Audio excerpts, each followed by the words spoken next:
रायगड़ा जिल्लापाल सोधादेव सिंह गतकाली गुड़ारी ब्लॉक गस्त करी विभिन्न उन्नयनमूलक कार्य समीक्षा करथिले।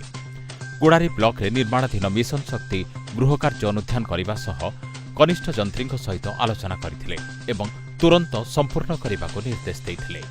गुड़ारी इंडोर स्टेडियम निर्माण कार्यक्रम अनुध्यान करने सहित जंत्री सहित आलोचना करथिले।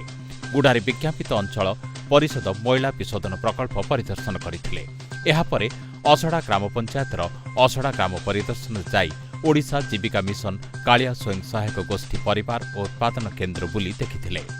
महिला स्वयं सहायक गोष्ठी सदस्यों सहित विभिन्न समस्या उपरे आलोचना करथिले। एहा परे सिरिगुड़ा ग्राम पंचायत अंतर्गत भुरकुड़ ग्राम रे थिबा खली और चपल तैयारी केन्द्र परिदर्शन करने सहित महिला स्वयं सहायक गोष्ठीर सदस्यों सहित आलोचना करथिले।